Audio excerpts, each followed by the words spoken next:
Have you ever thought about what your reputation is really worth? In today's fast-paced, hyper-connected world, your personal brand can be the difference between doors opening or doors staying shut. But here's the thing, building a standout personal brand isn't just about Instagram followers or flashy logos, it's about strategy, substance, and self-reliance. My guest today, Maha Abouelenein, knows this better than anyone. With over 3 decades of experience leading communications for tech giants like Google and Netflix, as well as navigating high-stakes IPOs and global campaigns, Maha is a master at branding and personal brands. She's worked with startups, governments, and some of the world's top CEOs to create strategies that don't just get attention, they build legacies. What I love most about Maha's story is how she's combined a deep commitment to self-reliance with her passion for helping others.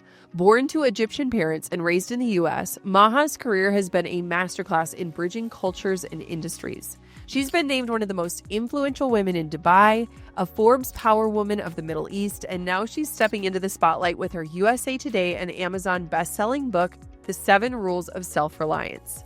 Today, we'll talk about how to cultivate a reputation that opens doors, the mindset shifts needed to stay relevant in a fast-changing world, and why self-reliance isn't just a buzzword, it's the key to long-term success.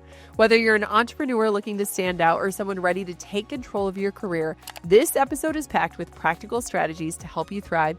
And promise me you'll stay till the end because she says something that I truly think is life-changing.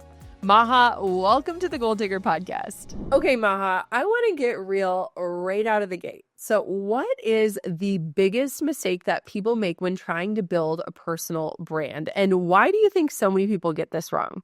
Gosh, I love talking about this subject because it rubs people the wrong way, because I feel like if you think of personal brand as reputation, it's the immediate mind shift I think people need. The biggest mistake people make when trying to build a personal brand is they think it's about creating a persona or that they need to create somebody who they are not. And they just need to be themselves. They just need to be authentic. Too often they think that they're trying to perform or put on a show, like some way to be liked. And what really matters is authenticity, because authenticity is what resonates. Like, I like being able to see you at home in your kitchen with your family. Like, I want to see the real Jenna. I don't want a figure of Jenna, right? Because if you're trying to be everything to everyone, you end up being nothing to nobody. And I feel like forget about the aesthetics, forget about the catchy slogans, really think about putting the trends away. How do you really share your story? How do you really share what you care about in your values? And I think that's the biggest mistake people make is they try to create versus just living their lives and showing people who they really are, the good, the bad, and the ugly, or the struggles or the failures. And that really, that's where you build the connection, is when you don't try to be perfect. You just try to be yourself and then do that consistently. Okay. This is so good already.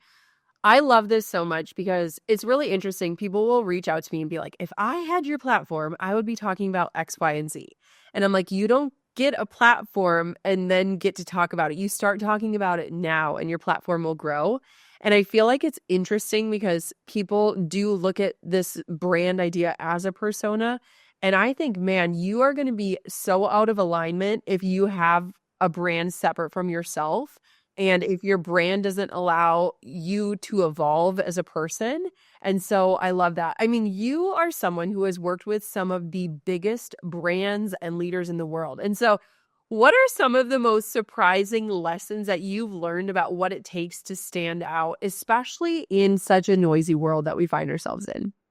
I think the most surprising lesson I've learned, like for people that I've been working with and through my career, is the loudest in the room and the flashiest in the room isn't who wins, right? Mm-hmm. You just need to be clear and consistent. Like the biggest thing I always talk about a whole career in communications is how can you be clear and consistent on who you are and what you stand for?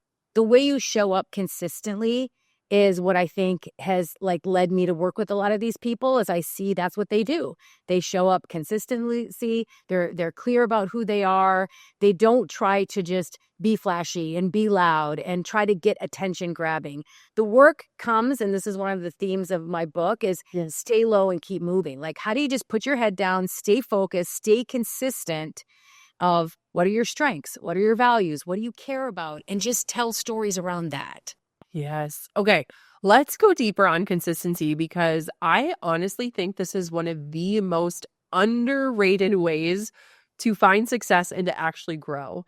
And I feel like people love like fast hacks and, different tactics and things like that. But at the end of the day, you have to be willing to show up and consistently put in the reps. So, a lot of people listening to this struggle with consistency. What are some of the things that you've seen maybe behind the scenes or in your own life that have allowed you to be more consistent or to kind of build that muscle? Because I think a lot of women struggle with it. Yeah. I mean, I always say the small things become the big things. Yeah. So if you want to be consistent in something, this is what I do and it works for me and it's what I talk about a lot. You have to develop a habit of looking at how you spend your time. So looking at your schedule, how much time do you spend doing certain activities? You're not going to be consistent if you don't carve out that time. So I started thinking about, okay, I need to have a day where I can think and plan and strategize and come up with ideas because I'm like an ideas person. So like no meeting Wednesdays for me. Allows me to be consistent. So I have a consistent time in my schedule every single week where I can think about what stories I want to tell, what context do I want to build, what relationships do I want to nurture. So creating habits is one. Second is looking at your schedule. How can you be consistent if you're constantly all over the place, right? Is it Tuesday nights? Is it Sunday mornings? What is the thing I'm going to do? And I'm going to start with 15 minutes. And I'm going to do 15 minutes every single week. And then I'm going to try to do it twice a week. And then I'm going to try to increase that time. That's how you build the habits. And that's why I always say that the small things become the big things. If you want to be consistent in building your personal brand, don't think about boiling the ocean. Think about, okay, how do I want to show up? I want to do videos. I want to do a podcast. I want to write. Is it taking a Post-it, writing a Post-it note and writing a note and posting that? Is that going to be your thing? Is it when you're on your walk on your treadmill? Are you going to talk about your thought of the day? Don't overthink it, but try to find something that you can do consistently, regularly. If it's once a week, that's consistent. If it's twice a week, that's consistent. But start small and build that habit. It's like, I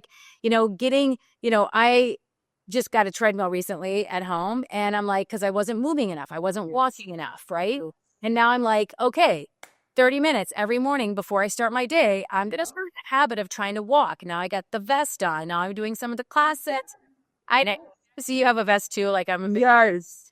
but I feel like if I'm going to be consistent in getting more steps, I got to show up for myself. And it's hard work. There's no shortcuts in anything. But if you want to build a personal brand and how you show up in the world, the time to start was yesterday, right? Mm-hmm. Want to think about where you're going to be a year from now. Make those small steps and habits today. Yes. I think it's so interesting because when you actually dissect a lot of like the most amazing leaders' work or like the thought leaders of our generation, these are people who were showing up when nobody was listening.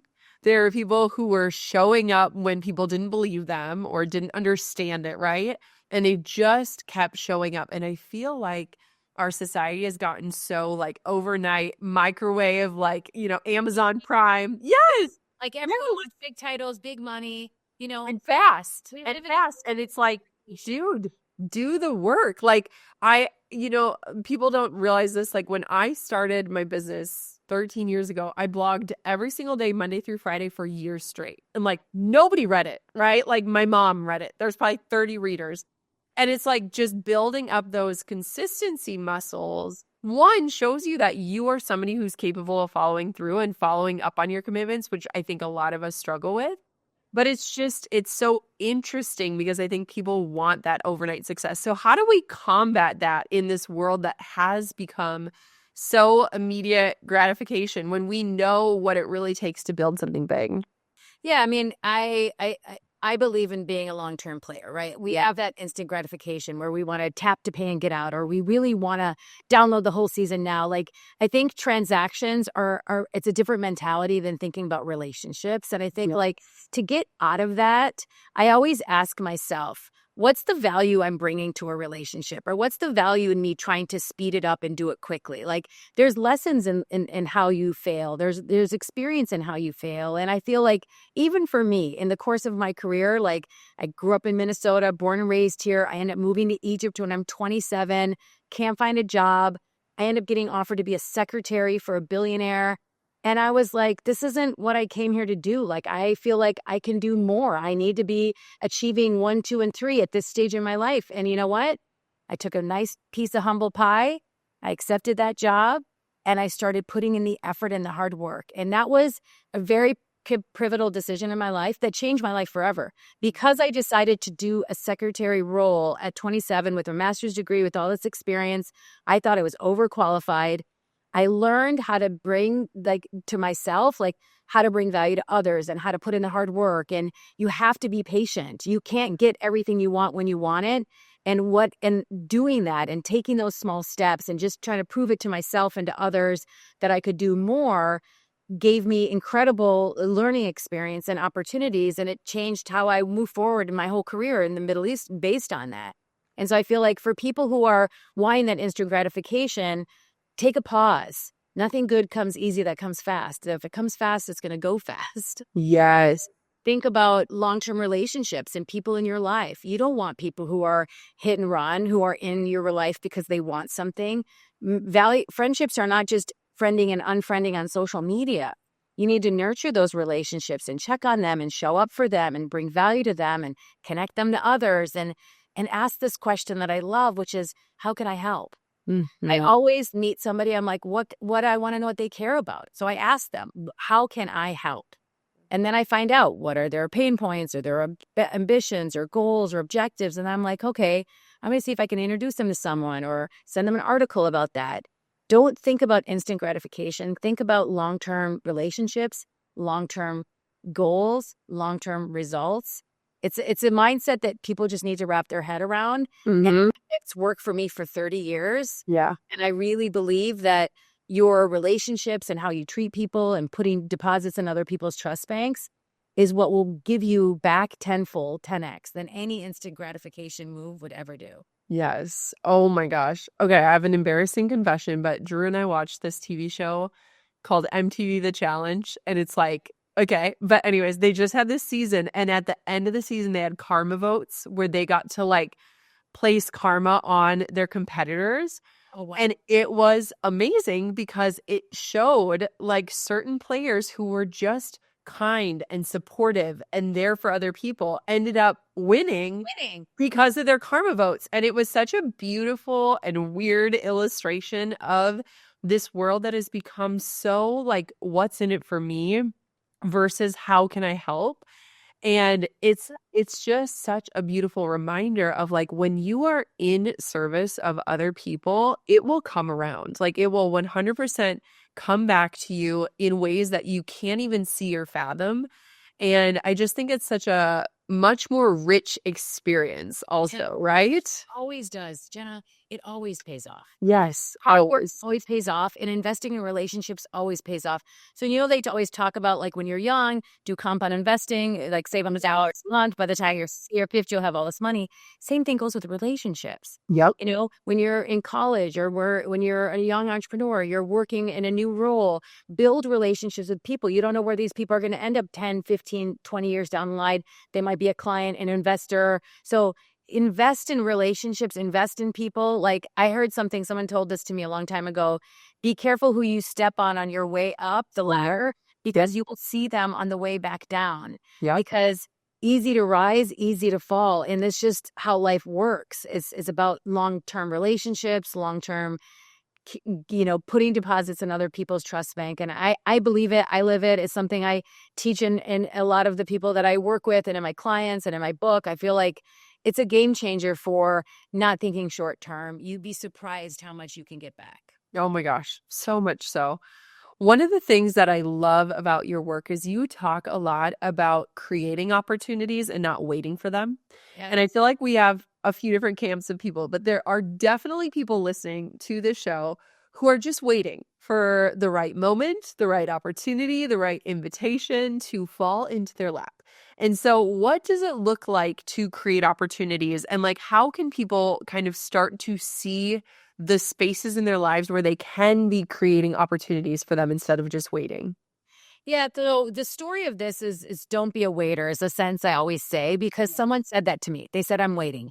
I'm waiting for Mr. Right. I'm waiting to lose 10 pounds. I'm waiting until my boss gives me that project that's going to make me a rock star. And I was really angry when I went home that night because I'm like, you know what? Dang it. He's right. I am waiting. I'm waiting because I fear failure. I'm waiting because I don't want people to judge me and say, who does she think she is? Yes. Or I'm waiting because I want to wait till I get enough money in the bank account before I take on this new project or this new side hustle or venture. And for those that who have read my book, I do talk a lot about this, who have said, "Oh my God, I am a waiter." Yeah. And it's about thinking about, and it's not worrying about what other people are expecting of you or other people want for you. You really need to say to yourself, what are the things I want to create in my life?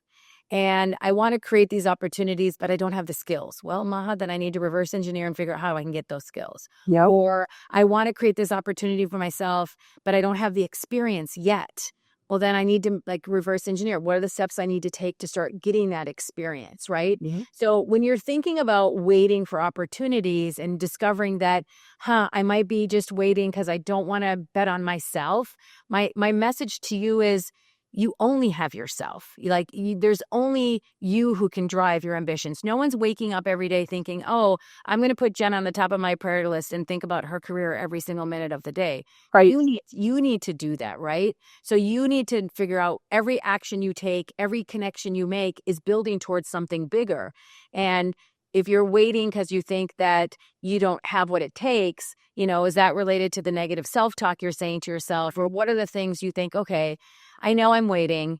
Let me just try to write it down and identify it. Because once you identify it, then you're able to like break it down and figure out how to take it forward.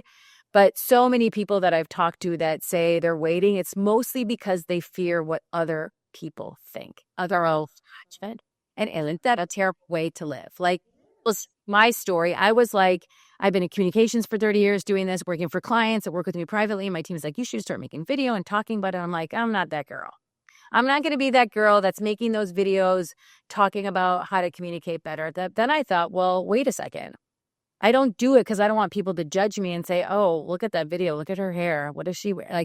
And then I was like, but I have a message. I have a purpose. I have a skill. I can actually help other people. If I can teach them how to communicate better, then they'll be able to get more customers or more clients or sell their products or increase their economic, stability. Then maybe I need to put aside my fears and my fear of judgment and my fear of failure and try it. So I started with the podcast and then I started creating content. I just want everyone listening to know, I went through that too. Yep. And now I have a lot of confidence doing it because I have a mission, I have a story, I have a purpose, and I don't care what people think. I don't care if my hair doesn't look good or if I don't, because I believe that I'm just being me. I don't care that the dogs might be barking during the show. Yep. That's just how it is. That's life. And I think one thing I loved about COVID was you got to see these anchors who are always like perfectly coiffed, splished, like their kitchen with the cat running through. And, that's just, it made us connect with them. It made us, relate to them in ways that I felt was very authentic. And I feel like that's what people want. People want to see me with my hair in a ponytail, taking the dogs out. I feel like that's who I am. Plus, I'm also a leader who advises some of the biggest names in the world on how to build their brands. I feel like that's what people need to not be waiting for. I went through it myself, and that's why I share that story so that you say, hey, I'm going to take one step this week. Yes. It's so interesting because I think so many people wait. And I think what's a shame is that women are often waiting for things to look a certain way and not to be a certain way or feel a certain way. And so it's so interesting to me because it's like, are we really that focused on what something looks like? And I would argue exactly what you were just saying of how it almost leveled the playing field of oh my gosh, everyone has cat food in their house if they have a cat, or their children are running around with their pajamas still on.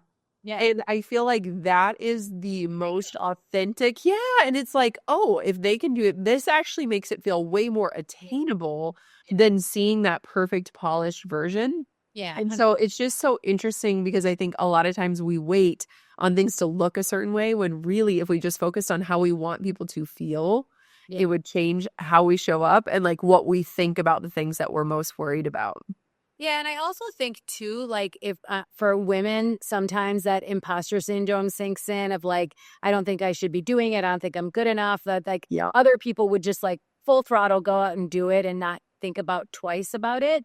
And I just feel like, if not you, who? And if Yes. not now, when? Like I really believe like you can spend your life waiting for opportunities and sit on the sidelines, but like we are only on this planet once. We only get one life. We only get one shot at this. And I always think about not wanting to have regret of like, oh, I wish I would have tried that. Like I wish I would have wanted to do, didn't have the nerve, like I had the nerve to do that. And I think that's what people get in waiting mode is they're like, I always think of the opposite, like, oh, I don't want to have regret that I never tried it. Yep. Always wanted to do this. I always want, well, then why aren't I doing it? If it's something I really care about, why am I actually not doing it? Yeah. Is it because I don't have the means or I don't trust my gut and my intuition? Because once I do, I actually know what I'm doing and I can get that confidence. And the biggest thing that lets a lot of people not take action is they don't have confidence. Well, the only way to get that confidence is to take that action. Yep. Yep. Amen. That's what that's what I learned. I was like, oh, I'm not going to do it. I'm going to wait until everything's perfect. Nothing's ever perfect. No. And you know what? No dude is waiting for themselves to lose 10 pounds or to have no wrinkles or to have perfect hair. Like, I often think about, like, no shade because I love my male peers and there are some good ones out there. But, like, I often think about, like, what women are juggling on top of careers. And also that, like, no dudes are worried about this stuff. And so it's like, if we can unpack the patriarchy a little bit and just show up a little bit more, I feel like we will all benefit from it. And I feel like when we really unpack some of it, and maybe this is going too deep, but I just think that a lot of these messages that we've been fed are to keep us quiet. And so it's like, man, maybe just ask yourself, is a dude concerned about this? If the answer is no, let's go for it, ladies. Like, let's go. Yeah, just stop waiting for the perfect moment.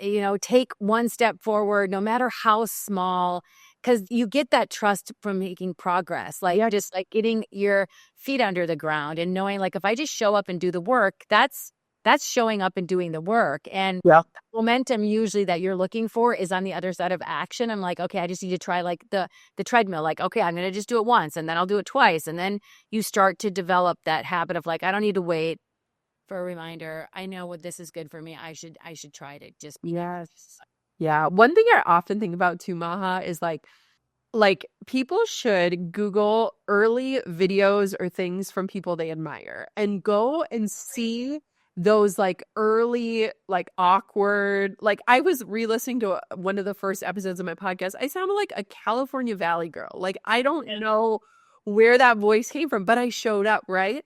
And I think sometimes we're so used to seeing where people are at now that we forget where they started. And so it's just such a reminder, which brings me to my next question, which is something I love that you talk about, which is just you are a huge advocate for reinvention and staying adaptable. And I think a lot of times when people think about the topic of branding or building a personal brand, it can almost feel like they're putting themselves into a box. And you kind of approach this in a very different way. So let's talk about this idea of like having the ability to change and that you're not just one person or one thing. Yeah. I mean, I think you think about it. You upgrade your phone every year. Why would you want to upgrade yourself every year? Right. Yeah. I'm 55 years old. I could quit my job today and start a completely different career because I have access to the internet.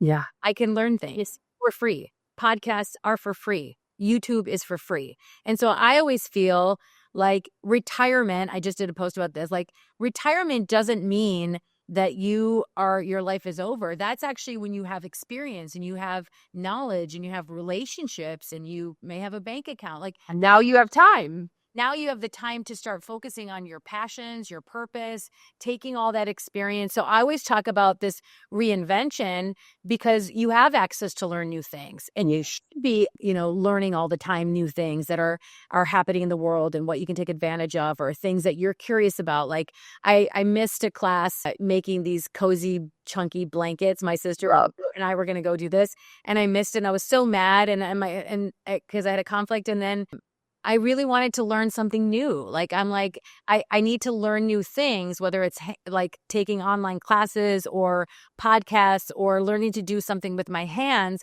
because I want to stay adaptable. I want to know like how to be agile and learning new things that I would like, oh, I don't think I can do that. I don't say that anymore. Yes. Like, I always think about the way that you can stay adaptable is by being around people who you are inspired by or that you can learn from.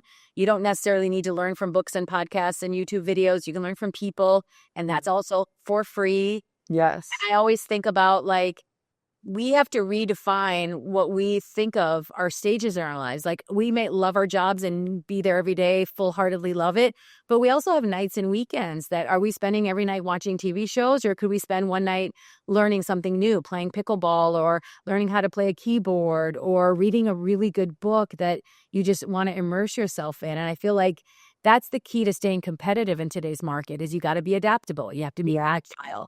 And we don't just compete. I don't just compete, or my colleagues don't compete with people in Minnesota because people have access to internet. I have competition from different markets, different people. Talent is remote and is hybrid. So you really need to figure out how to stay unstuck and how to stay relevant. And by the way, it's the most exciting time we've ever had to be alive. Let's talk about it. I bet people are terrified. No, I feel like we can see how do the best athletes do their morning routines, or how do CEOs do it, and like what's one thing I might want to adopt. Like, we are going to live longer, Jenna, because we have access to technology, and everyone's cold plunging and sauning and thinking about their protein and their supplements and sleep and how much that plays a role in your life and your happiness and your longevity. So that access to information helps us reinvent ourselves. Like, I don't think about retirement. I'm 55. I don't think, like, back in the day, like 55, you're retiring, you're done. Yeah. You're washed up. Like, you're going to start playing golf or go to a retirement home. That's like 55. Like, we're just getting started. Just getting started, baby. Well, like, I really believe that. And so when people think about not adapting, I'm like, you totally can make that pivot. You have relationships, and you can start a startup. You can decide to go from corporate to entrepreneurship. Or if you're an entrepreneur and you decide, I want to take a job at Delta because I want to start traveling for my life. Like, a lot of people do that too. Yeah, I love it. My parents are like crushing retirement. It is so fun to watch. Like, my dad got like an industrial sewing machine to learn how to sew upholstery for his hot rod. And I was like, this is just amazing. Like, I can't even keep up with what they're doing because it's so many things. My mom is a wish granter for the Make-A-Wish Foundation. Like, just so many cool things where like I've seen versions of retirement where it's like all of a sudden you just sit on the couch every day and watch the news all day, every day and feed the birds, or you can go out and do amazing things. And so I love that. And I am obviously a huge fan of reinvention. I feel like myself and my brand has lived through many iterations over the years. Until you've done things like reinvention kind of starts with learning. I really believe that you can just learn anything anytime. And I know for so many people listening, like, change is hard, but being stuck is harder. Agreed. Choose your hard. Choose your hard. Yes, I couldn't agree more. You talk about self-reliance a lot. Yeah. Talk to me about what that means to you. How has it shaped your career in life? And like, where does that come from? Yeah, so the term self-reliance was something that I started to think about when I looked at like my career over time. Like, what's the thing that was consistent in my DNA? It's like I had to rely on myself. Yep. And when I say that term, a lot of people are like, self-reliance means I don't need anybody. I can do it better on my own. Like, I'm just going to rely on myself because I know all, or I'm the best person to get something done. Yep. I have a very different definition of self-reliance. Self-reliance to me is, what can you do to bet on yourself, to show up for yourself before you start reaching out to other people? So, for example, I want to rely on myself to have a really good network of relationships. Yeah. I'm not going to say, hey, Jenna, I really need something for my business. Can I rely on those relationships that you spent a lifetime developing and learning? Can I just borrow those? Yeah. I want to rely on myself to know how to network, to know how to build relationships, to know how to have people in my life that are part of my life because I've invested in them. Yeah. I want to be self-reliant when it comes to building my reputation. I should own my reputation. It's not just something I have. Yeah. I need to be intentional about it and invest in it and grow it and be kind to people and be consistent in how I show up. So those are the kinds of things when I talk about self-reliance, I mean creating value for other people. Yeah. Like now, Jenna, you've met me, you're stuck with me because I'm going to find ways to bring value to you, whether you want it or not. Because I believe that if I can create value for other people, I can rely on myself for my income, for my growth, for my happiness, for my longevity. I don't need to wait for other people to bestow it upon me. Yeah. And that's what I mean when I say self-reliant. Learning. I don't have to wait for my manager to teach me things. Don't I have access to the internet? Can I learn how to use AI tools? Yeah. So a lot of people who work in companies are waiting for their managers to give them a project. Well, maybe I should anticipate needs, or maybe I should try to solve a problem. I could rely on myself to drive my career instead of hoping someone will give me those opportunities. Sometimes you know, squeaky wheel gets the grease. You need to knock on that door. And so I spend a lot of time just trying to help people, inspire them by like, you have so much power, you haven't even untapped it yet. Yep. So if you knew the rules or the ways to do that and to think about how powerful you can be a driver's seat in your life instead of waiting for people to, give it to you, that's my definition of self-reliance, is just like owning your future by really betting on yourself. And if not you, like who? Like I really believe that. Like Yes. so many times in my life, I was stuck in a situation, stuck in a job, asked to do something. I'd never done it before. And I had to rely on myself to figure it out. And if I Yes. do it coming from nothing, with no money, with no resources, no family business, I don't have any of those things. I really had to like learn it on my own. I feel like a lot of people can too. Both my mom and my dad were severely handicapped. My mom had MS since I was 14 years old, and my dad had ALS, Lou Gehrig's disease. And it was a time where I was trying to build my name and my career and figure out who I was. And I had to be a full-time caretaker for both of my parents for most of my life. They both passed away about a year apart. And that's where I was like, okay, I have to really rely on myself to figure out my purpose in life. Am I going to be a caretaker or am I going to be Maha? And I decided that I can be both, but I really need to figure out how I'm going to rely on myself to build that story and that narrative in my life the way that I feel good about living it, in a way that I have no regrets. I'm sure they're incredibly proud of you, or they would be. Yeah. I love that take on self-reliance, because I think sometimes we could look at it coming from like a point of pride, like you said, like where it's like, yeah, of course I can do everything. That's like what most of us are trying to do.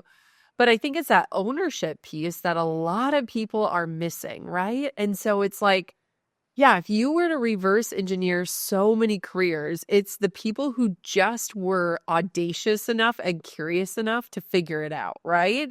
I love that curiosity piece. Yes. That's so key. Yes. And I mean, honestly, this ties into too, like the reinvention is like, I feel like staying curious in your life and in your business is the only way to survive and to enjoy the ride. And like for me last year, I often joke that like last year was my year of joy, where it was like my business was the least interesting thing about me. I was so excited about all these hobbies and trying new things, join the local rowing team, learn sourdough, and all these different things. But like all of that richness seeps into your work, it seeps into your brand, it seeps into everything. And so I think a lot of times we underestimate too how we can stay curious in our lives, and we don't necessarily connect the dots because so many of us are so efficiency wired and like output wired that we forget, the process.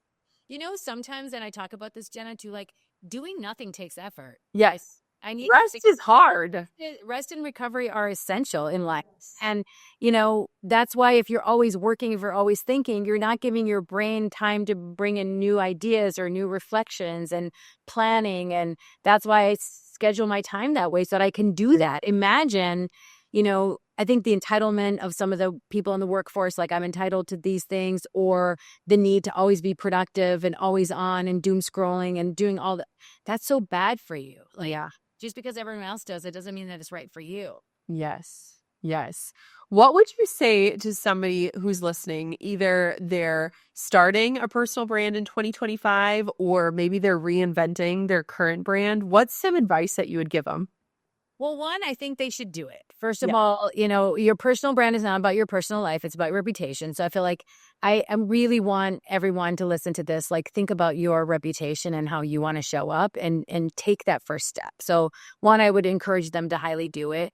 And two, think about what it is that you care about a lot, that you're very passionate about, that comes easy for you. Yeah. Like, you can have your full-time job as working in finance, but like you really love yoga or you really love cooking. And if that's something you want to be doing more of, do that, because what fills our cups makes us happier can outspill in other areas in our lives in ways that we don't think is going to be rewarding, and it is. Yeah. And so I feel like a lot of people who aren't thinking about their personal brand need to be. Competitive work environment, evolving marketplace, presence of AI, presence of cancel culture. You need to protect your reputation. I am not saying be a social media influencer. Right. I'm not saying be a creator. I'm saying look at your LinkedIn profile. Make sure it's what you want people to look up when they see you. Make sure you're being intentional about what you're posting, what you're sharing, because employers, partners, opportunities for work will look at all of those things. And Yeah. the biggest thing I think that will help you build a strong personal brand is your relationships. So the more relationships you can create, the more you're going to have a better reputation because you're building your brand with other people. And the more relationships you have, the more money you can make. And it's a wheel. I love that. What's your tip? Like, I can already hear my listener being like, I'm so introverted, or I don't even know where to meet people, or like, how do I even start a conversation with people? I feel like we are a socially anxious generation that needs help. So, where do we begin with that? Yeah, so for introverts, like I always talk about, like if you're going to go to an event and you're introverted, take somebody with you, right? So that you have somebody to go have a cup of coffee with, or go talk to someone and come back to, or someone to sit with at lunch. A buddy system is effective. Yep. To think about like creating relationships in your speed. For example, I would never have an introverted person try to conduct one-to-one meetings or meet a lot of people at a big event. Right. If there's one or two people that you are interested in connecting with, can we have a cup of coffee in a quiet space? Or maybe we can go for a walk. Put it in an environment that works for you. Don't feel the need to like collect a lot of business cards and meet a lot of people and conduct business there. Yeah. I always think about conversation starters. Like I give tips on like, what are the conversation starters you should use? Because that alleviates a lot of anxiety that you have when you're trying to meet somebody. So Right. if you're at an event, like what is it that brought you to this event, or what are you excited about doing? Like there's a whole list of them I can share with you to share with your listeners, but try to plan in advance so you don't leave the anxious part of like trying to come up with how do I introduce myself or how do I explain who I am. Do that kind of thinking in advance. Yeah. I always think for introverts, because a lot of people in this world are introverted, like don't try to think about the next step. Think of the first step, right? Because a lot of people are like, well, I'm going to meet somebody and I need to network with them. And then And what do I do? And then, yeah. yeah. So don't do that because like you're overthinking, Yep. what that process is. Oh my gosh. I love this. I'm like trying to raise my kids to like know their voice and be comfortable starting conversations. And so like we go out for Saturday brunch every Saturday. And I'll like have them ask the waiter or waitress like a fun question or just like something like last weekend we were talking about how weird is cool and how it's cool to be weird. And so then we asked our waiter, well, what makes you weird? And he was like, oh, he just was telling us about the cartoons he watches and all these video games he loves. And, it's just interesting too, because I feel like we have a responsibility, especially with this next generation, to like raise kids that can talk in this world that is so digital and digitized. I think that we've lost the beauty of real relationships and being in community. And so I love that your ethos really is based in relationships. And one thing I think too, and I can sense it with you, is like go deep, not wide, right? Like we can't have a million connections that we can keep up with and know their kids' names and ages and what's going on in their life. but like I have just found so much richness and beauty in like the depth. And so I think especially too for introverts, it's like if you meet one person that you connect with, that's a huge win.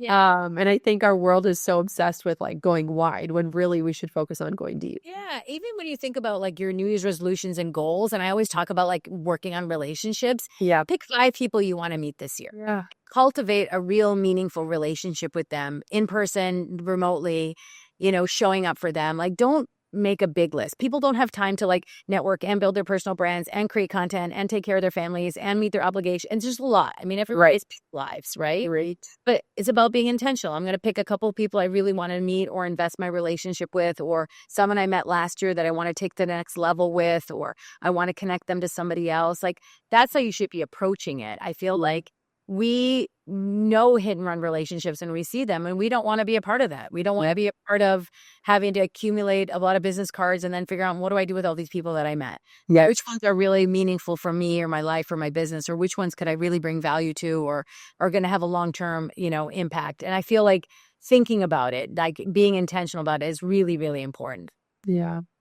What is one piece of advice that you want to give our listener today as they're kind of navigating this? Like, I feel like you have so much wisdom. You have experienced so much in your career, both as the center stage gal and the behind the scenes person. Yes. And so, like, what is just something you want everyone to know and walk away with? I'm going to leave them with one thing. Think about learning versus earning, right? When you are in your life and you see an opportunity, is this an opportunity for you to learn something or earn something?